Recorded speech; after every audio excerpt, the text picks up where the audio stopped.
नमस्कार, मैं हूं आपके साथ रेशु त्यागी। एपीएन के लोकप्रिय कानूनी प्रोग्राम लीगल हेल्पलाइन में आप सभी का स्वागत है।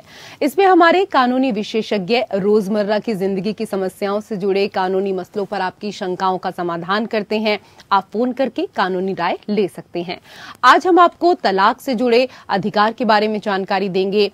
एक तलाक किसी भी जोड़े के लिए सबसे दर्दनाक घटनाओं में से एक है। अगर कोर्ट में तलाक की लड़ाई लड़ी जाए तो ये सबसे लंबे समय तक चलने वाला और महंगा मामला हो सकता है।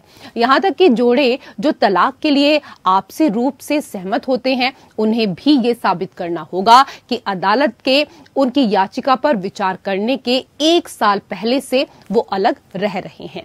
भारत में तलाक के लिए अधिकांश व्यक्तिगत मामलों के नियम धर्म से जुड़े हैं।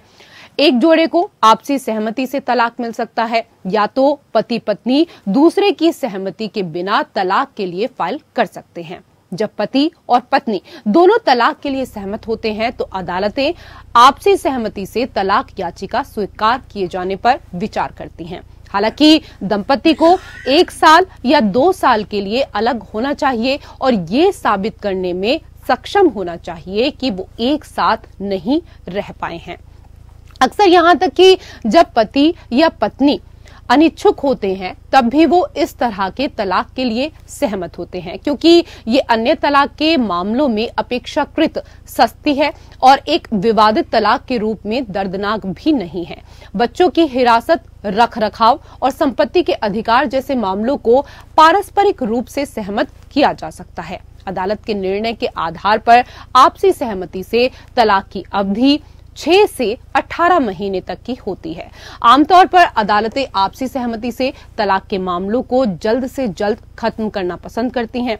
तो ये थी कुछ बुनियादी जानकारी। विस्तार में जानकारी देंगे हमारे आज के कानूनी विशेषज्ञ अधिवक्ता अक्षय वर्मा जी। सर, बहुत बहुत स्वागत है आपका। Thank you so much. तो अक्षय जी, आपको आज तलाक से जुड़े तमाम कानूनी पहलुओं की जानकारी देने वाले हैं। अगर आपका इस विषय से जुड़ा कोई भी सवाल है तो आप फोन करके राय ले सकते हैं। हमारी फोन लाइंस खुल चुकी हैं। फोन नंबर्स आपकी टीवी स्क्रीन पर हैं। नंबर है 012061279337। एक और नंबर आपकी टीवी स्क्रीन पर 012061279338। दोनों में से किसी भी एक नंबर पर आप डायल कर सकते हैं और आज के विषय से संबंधित अगर आपका कोई भी प्रश्न है तो आप पूछ सकते हैं।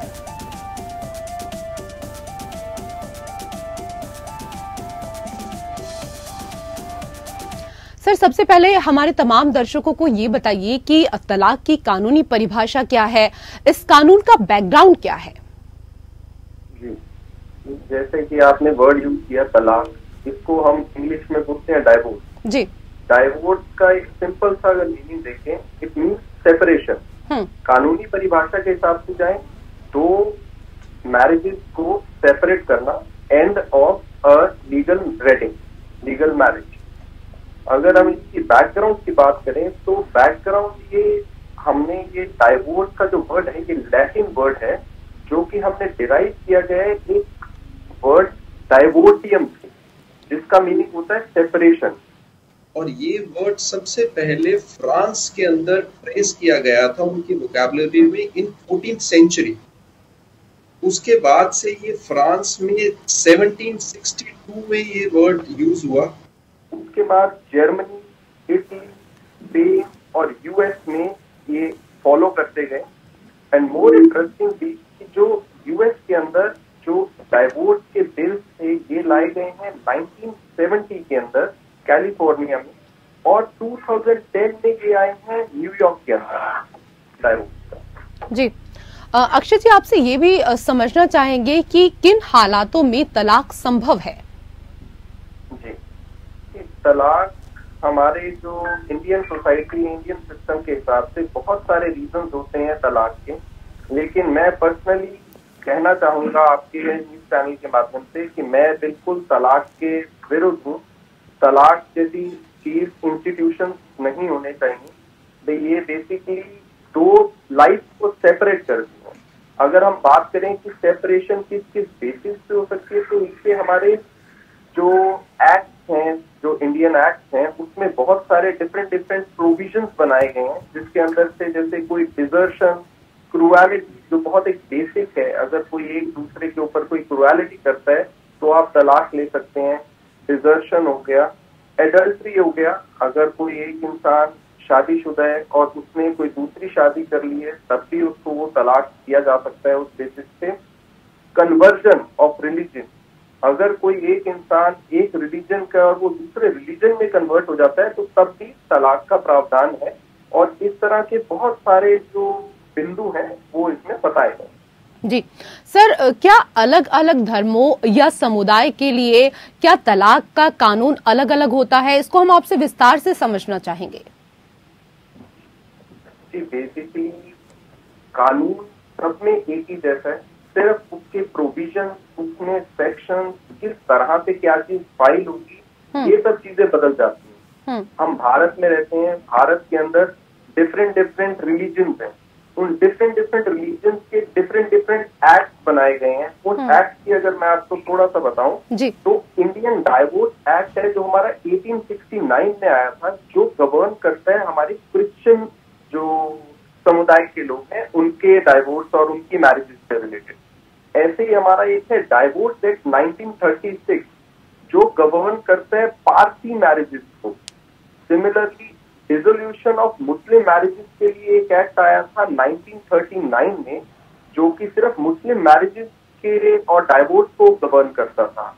ऐसे ही अगर हम हिंदूज की बात करें तो हिंदू मैरिज एक्ट है 1955 में, जो इंक्लूड करते हैं हिंदूज को, आपके बुद्धिस्ट को, सिख को और जैन जितने भी धर्म है, ये सब चीजें हमारा हिंदू मैरिज एक्ट करता है गवर्न। और एक स्पेशल मैरिज एक्ट आया था हमारा 1956 के अंदर, जो कि इंटर रिलीजन मैरिजेस जो होती है उसको गवर्न करता था। जी सर, हिंदू पर्सनल लॉ में तलाक पर क्या कुछ मुख्य बिंदुएं हैं, इसको भी आपसे समझना चाहेंगे। जैसे कि हम हिंदू पर्सनल लॉ की बात कर रहे हैं तो अभी जैसे मैंने आपको बताया, हिंदू पर्सनल लॉ जो हमारा है वो हमारा हिंदू मैरिज एक्ट से गवर्न करता है, जो कि 1955 में आया था। इसके अंदर इम्पोर्टेंटली अगर मैं बताऊं तो 8 कारण दिए गए हैं या 8 रीजन हैं जिनके बेसिस पे आप लोग डाइवोर्स ले सकते हैं या अप्लाई कर सकते हैं। उसकी अगर मैं आपसे बात करूं तो जैसा पहला रीजन हो गया हमारा डिजर्शन। अगर एक स्पाउस ने दूसरे स्पाउस को डिजर्ट कर दिया तो आपके पास ग्राउंड हो जाता है डिजर्शन के बेसिस पे डाइवोर्स लेने का। सेकेंड बात करूं जो कि मोस्ट इंपॉर्टेंट और सबसे ज्यादा फ्रीक्वेंट रहता है और फ्रीक्वेंटली यूज होता है, वो है क्रुएलिटी। जी, एक स्पाउस ने किसी दूसरे के अगेंस्ट किसी भी तरह की मेंटल, फिजिकल, सेक्सुअल क्रुएलिटी कर दी है तो उसके बेसिस पे भी डाइवोर्स अप्लाई किया जा सकता है। तीसरा मैं बात करूं तो एडल्ट्री। अगर एक हस्बैंड उसने मैरिज कहीं और की हुई है पहले और वो सेकंड मैरिज कर लेता है तो हम एडल्ट्री के बेसिस पे भी डाइवोर्स के लिए अप्लाई कर सकते हैं। फोर्थ होता है conversion to any other religion. For example, एक कोई हिंदू लड़का है, वो कन्वर्ट हो गया बाद में मोहम्मदन में और अपनी वाइफ को भी वो फोर्स करता है कि भाई आप भी कन्वर्ट हो जाएं, तो इस बेसिस पे जो वाइफ है वो डाइवोर्स के लिए अप्लाई कर सकती है। फिफ्थ हमारा रीजन है इंसैनिटी। अगर किसी भी सूरत में या किसी भी हालात में मेंटली कोई इंसान अपना संतुलन खो देता है तो उसको हम इंसेन पर्सन की कैटेगरी में रखते हैं और इसके बेसिस पे भी आप तलाक ले सकते हैं। सिक्स्थ अगर मैं बात करूं, सिक्स्थ होता है वेनरेबल डिजीज। कोई इस तरह का डिजीज जो कि क्योर नहीं हो पाता है, इस तरह का भी किसी को अगर कोई डिजीज है तो जो दूसरा स्पाउस है वो अप्लाई कर सकता है डाइवोर्स के लिए। सेवेंथ अगर मैं बात करूं रिनंसिएशन के बेसिस पे भी आप डाइवोर्स ले सकते हैं। और एट्थ है प्रिजम्पशन ऑफ डेथ। अगर कोई एक स्पाउस 7 साल या उससे अधिक समय के लिए एक दूसरे के टच में या कॉन्टिन्यूएशन में नहीं रहते हैं तो इस बेसिस पे भी डाइवोर्स लिया जा सकता है। जी सर, ये तो हिंदू पर्सनल लॉ की यहाँ पर बात हुई है, लेकिन मुस्लिम पर्सनल लॉ में तलाक से संबंधित क्या कुछ मुख्य बिंदुएं हैं? देखिए, मैं अभी जैसे आपको बताया कि भाई जो हिंदू पर्सनल लॉ है या मुस्लिम पर्सनल लॉ है उसमें सिर्फ कुछ वर्ड और सेक्शन का डिफरेंस बेसिक रहता है। अब जैसे हिंदू पर्सनल लॉ में जो हम तलाक के जो पिटीशन फाइल करते हैं वो सेक्शन 13 के अंदर प्रोवाइड होती है। अब इसी बेसिस पे अगर हम मुस्लिम पर्सनल लॉ की बात करें तो उसमें सेक्शन 2 है जो डिस्क्राइब करता है डाइवोर्स का। और मुस्लिम पर्सनल लॉ में 2 सोसाइटीज में ये सिस्टम डिवाइड किया गया है, एक शिया और एक सुन्नी। अगर मैं एक छोटा सा एग्जांपल दूं, अभी हमारे यहाँ पर ट्रिपल तलाक का पहले कंसेप्ट था जो कि अभी कुछ समय पहले सुप्रीम कोर्ट ने अनकॉन्स्टिट्यूशनल डिक्लेयर करते हुए उसको हटा दिया। अब उस ट्रिपल तलाक के टाइम पे जो हमारा सुन्नी पर्सनल लॉ है वो कहता है कि आपको किसी भी तरह की कोई फॉर्मेलिटीज की रिक्वायरमेंट नहीं है तलाक देते हुए। अब इसी तरह से अगर हम शिया पर्सनल लॉ या शिया सोसाइटी की बात करें तो उनके अंदर स्पेसिफाई किया गया है कि आपको तलाक देते टाइम 2 विटनेसेस का होना बहुत जरूरी है जी। लेकिन अब ये ट्रिपल तलाक का जो मुस्लिम पर्सनल लॉ में है ये बेसिकली सुप्रीम कोर्ट की आपकी Shaina Bano versus union of India की जजमेंट थी, उसने अनकॉन्स्टिट्यूशनल डिक्लेयर कर। सर, इस विषय से संबंधित कुछ और सवाल हैं और उनको भी हम आपसे समझने की कोशिश करेंगे, लेकिन फिलहाल यहाँ पर रुकना होगा। कर रहे हैं तलाक को लेकर और इससे जुड़ी कानूनी जानकारी हमें दे रहे हैं अक्षय वर्मा जी। अगर आपका भी कोई भी सवाल है इस विषय से संबंधित तो आप कॉल कर सकते हैं। सर, तलाक की याचिका कितने प्रकार की होती है ये भी आपसे समझना चाहेंगे। देखिए, जो तलाक का ये सारा प्रोसेस है ये बेसिकली 3 प्रोसेस से होकर निकलता है। सबसे पहला अगर और सबसे आसान प्रोसेस अगर मैं बताऊं तो वो होता है म्यूचुअल कंसेंट का। म्यूचुअल कंसेंट का क्या मतलब है कि बेसिकली अगर दोनों पार्टी जो हस्बैंड और वाइफ हैं वो अगर एग्री करते हैं डाइवोर्स देने के लिए तो वो एक म्यूचुअल कंसेंट के पिटीशन फाइल कर सकते हैं कोर्ट में, जो कि सुनवाई के लिए आएगी और उसमें 2 मोशंस में बेसिकली ये पिटीशन फाइल होती है।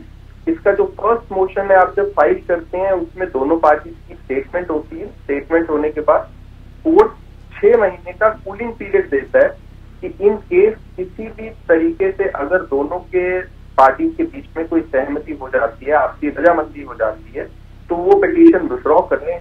लेकिन अगर इस ड्यूरेशन में उनकी सहमति या आपसी रजामंदी कोई नहीं हो पाती तब वो आफ्टर 6 मंथ 6 महीने के बाद वो एक सेकंड मोशन फाइल करते हैं, अपना सारा पिटीशन के तौर पे दूसरी पिटीशन फाइल करते हैं और डिक्री ऑफ डाइवोर्स कोर्ट पास कर देती है। इसमें जो दूसरा तरीका है वो बेसिकली है जुडिशियल डाइवोर्स, या जिसको हम बोलते हैं कोर्ट से आपने डाइवोर्स लेना है। अब जुडिशियल डाइवोर्स बेसिकली क्या है? जुडिशियल डाइवोर्स में अगर दोनों पार्टियों में सहमति नहीं भी होती है तो कोई भी एक पार्टी कोर्ट में डाइवोर्स के लिए अप्लाई कर सकती है किसी भी ग्राउंड को लेके, जो अभी हमने 8 बिंदु जो हम डिस्कस किए थे, किसी भी एक रीजन को लेकर कोर्ट में जा सकती है और उसके बेसिस पे फाइल कर सकती है। तीसरा जो एक इम्पोर्टेंट चीज है वो है जुडिशियल सेपरेशन, जो कि जुडिशियल डाइवोर्स से डिफरेंट है। जुडिशियल सेपरेशन उस बेसिस पे होती है जहां पे कोई बेसिकली कोई इस तरह का एक्ट या इंसिडेंट होता है कि जिसमें कोर्ट परमिट कर देती है एक स्पाउस को दूसरे स्पाउस से अलग होने के लिए। फॉर एग्जांपल इम्पोर्टेंसी के बेसिस पे आप लोग जुडिशियल सेपरेशन ले सकते हैं। जी सर, आपसी सहमति से तलाक को लेकर मैं सवाल करने ही वाली थी आपसे, लेकिन आपने इसके बारे में तो जानकारी दे दी है। गुजारा भत्ता को लेकर भी हम आपसे समझना चाहेंगे, गुजारा भत्ता क्या है और कब इसकी मांग की जाती है? देखिए, जिस टाइम पे कोई भी डाइवोर्स पिटीशन फाइल करता है तो इसका मतलब है कि दोनों पार्टीज ने अपना मन बना लिया है एक दूसरे से सेपरेट होने के लिए। अगर दोनों ने नहीं भी बनाया, किसी एक पार्टी ने मन बना लिया है अब एक दूसरे से सेपरेट होने के लिए, उस कंडीशन में अगर हम बात करें वाइफ की, क्योंकि यूजुअल कोर्ट में इंडियन जो सिस्टम है उसके अंदर वाइफ में भी मेंटेनेंस के लिए अप्लाई करती हैं, क्योंकि ये कहा जाता है उनकी तरफ से कि वो बेरोजगार हैं या उनके पास कोई सोर्स ऑफ इनकम नहीं है। लेकिन इसमें मैं बताना चाहूंगा, इसमें किसी भी तरह की कोई भी टाइम लिमिट या टाइम फ्रेम नहीं होता है मेंटेनेंस क्लेम करने के लिए। मेंटेनेंस क्लेम करने के कई सारे तरीके हैं, कई सारे प्रोविजंस हैं हमारे इंडियन लीगल सिस्टम में। बहुत सारे एक्ट हैं जो इसमें डिफरेंट एंगल से प्रोवाइड करते हैं मेंटेनेंस। अगर इसमें बात करूं तो एक सेक्शन 125 CRPC का होता है, क्रिमिनल प्रोसीजर कोड, उसके अंदर भी हम मेंटेनेंस क्लेम कर सकते हैं। एक हमारा है हिंदू मैरिज एक्ट के अंदर जो 1955 का है, उसमें सेक्शन 24 एंड 25। 24 होता है बेसिकली इंटरिम मेंटेनेंस, जो कि हस्बैंड और वाइफ दोनों क्लेम कर सकते हैं। यूजुअल कोर्ट में हमने ये देखा गया है कि ये सब चीजें वाइफ की साइड से आती हैं जी, लेकिन हस्बैंड भी ये सब चीजें क्लेम कर सकते हैं, जो कि बहुत इंपॉर्टेंट चीजें मैं आपके माध्यम से बताना चाहूंगा। लेकिन उसमें हस्बैंड को बेसिकली ये दिखाना पड़ेगा और कोर्ट में प्रूव करना पड़ेगा कि उनके पास कोई भी सोर्स ऑफ इनकम नहीं है, पहली।